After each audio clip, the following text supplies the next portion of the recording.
Et salut, j'espère que vous allez bien.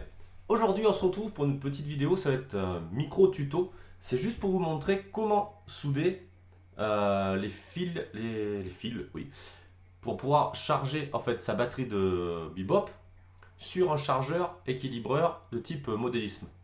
Donc en fait ce qu'il faut, c'est tout simplement pour commencer récupérer la prise de chargement, voilà, du Bebop, style par exemple le câble que j'avais d'origine, je l'ai coupé, j'ai arraché, j'ai récupéré la prise. Ensuite il nous faut deux câbles comme ceci, voilà, ces deux là, gros, ça va être le câble de charge, donc plus moins, charge et décharge, ceux qui encaissent la grosse puissance on va dire, et ensuite il faut le câble d'équilibrage, c'est 4 petits fils reliés à une toute petite fiche, donc voilà. Donc là j'en avais déjà acheté un sur eBay, il était déjà monté, et donc bon, ce que j'ai voulu faire c'est en faire un moi-même pour comprendre comment c'était fait, et puis surtout voilà, pour en fabriquer, parce que celui-ci avait déjà lâché, j'ai pu le réparer et ça fonctionne. Bon, allez c'est parti, je vous montre ça. Donc pour commencer, ce que j'ai fabriqué, c'est grossier évidemment, ça c'est brouillon, j'ai que de la récupération, la prise pareil d'équilibrage, et celui-là là, j'ai récupéré sur une vieille batterie LiPo de mon racer qui était morte. Donc voilà, c'est juste pour faire le test et vous montrer comment brancher les fils. Donc je vais commencer par tout dessouder, et comme ça je vais vous montrer exactement où il faut souder. Bon voilà, j'ai tout dessoudé.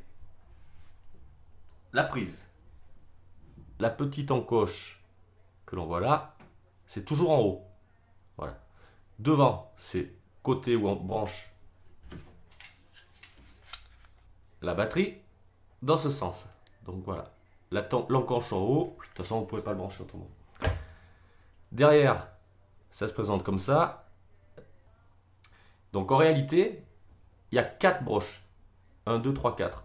Donc là, c'est ma prise d'équilibrage. Comme on peut voir, elle est cassée. Donc c'est juste pour le test, pour vous montrer comment brancher sur la prise que j'ai récupérée. Sinon, voilà, c'est comme ça. Ce qu'il faut faire, c'est, vous voyez les deux encoches du haut, posées à plat, comme ça, en l'air, pour pouvoir faire les branchements.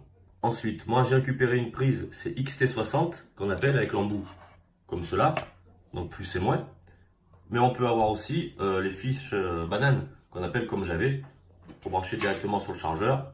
Et moi j'ai récupéré, pour mon Don Racer, ça l'adaptateur XT60 femelle, direction, avec des fiches bananes en bout pour brancher sur le chargeur.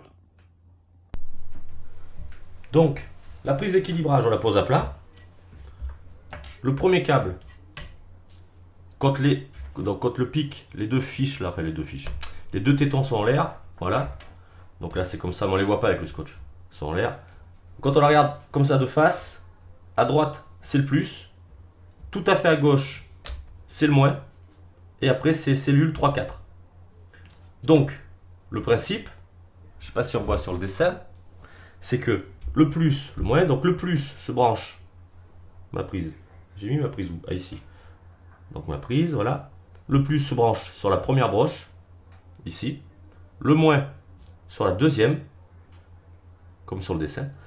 Le bleu, donc là, c'est mon deuxième câble, se branche sur le troisième.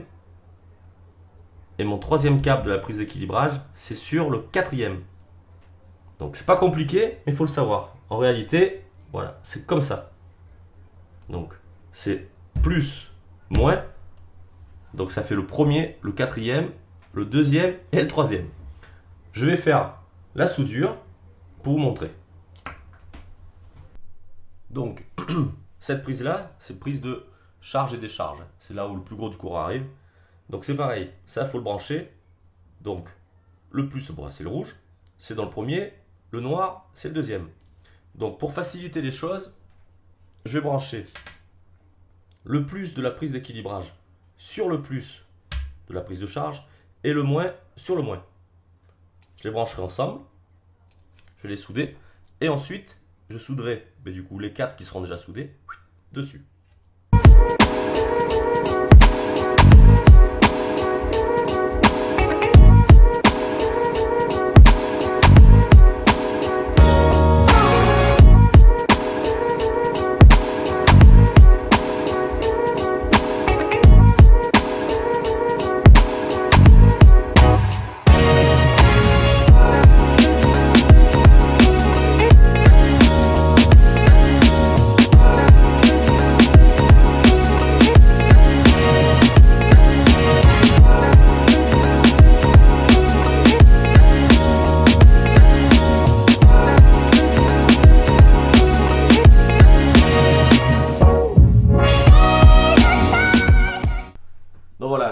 fini de souder à la porte, on va dire. Donc là, voici le truc. On voit rien. Donc tout est soudé. Je vais mettre du scotch vite fait entre chaque fil parce que là tout se touche. Donc forcément ça va pas marcher. Et on va de suite regarder sur mon chargeur s'il n'y a pas de problème. Logiquement non, vu que j'ai suivi mon schéma. Donc c'est parti. On va mettre du scotch. Alors c'est parti. Je commence par brancher le plus, le moins. Après, la prise d'équilibrage dans la fiche donc des 3 cellules. Hop, c'est pas terrible avec mon scotch. Ensuite, bon, j'ai mis ça, on va l'allumer. Voilà, on va faire pour la balance. On va mettre la batterie. Donc, on peut aller que dans un sens de toute manière. Hop, voilà. Et maintenant, on va marquer 3,2 ampères pour la charge, 11 volts. Ok, batterie check. Donc, comme je disais, on le voit bien, elle est déjà équilibrée. Je l'avais déjà chargée en fait. 4,20 volts par cellule. Donc je précise que là le problème, mon chargeur n'est pas adapté au power. Du coup, il charge des batteries à 4 volts 20 par cellule, alors qu'il faut 4,33 je crois ou 4,35 car c'est des batteries live sur les power. Bon, ça fonctionne quand même. La seule chose, c'est que j'ai des batteries qui sont chargées à 90%, même pas. Donc voilà, mon petit montage fonctionne. Bon, voilà, donc c'est terminé. J'espère que ça vous a plu. Je vais vous mettre en photo à la fin le petit schéma pour bien comprendre le montage. C'est assez simple. C'est assez simple, mais bon. Si vous vous trompez, ce qui m'est déjà arrivé, de cellules, inversement, du coup, le chargeur se met en sécurité. Parce qu'il y a un sens à respecter. Donc voilà, mais écoutez, qu'est-ce que je peux vous dire? Pas la peine de critiquer mon petit scotch, mes soudures et tout. Ça, c'est une prise que je ne vais pas utiliser longtemps. Puis, de toute façon, c'est la mienne. Je ne vais pas vous la vendre. Donc voilà, mais écoutez, sur ce, je vous dis abonnez-vous, partagez, likez et à la prochaine. Ciao!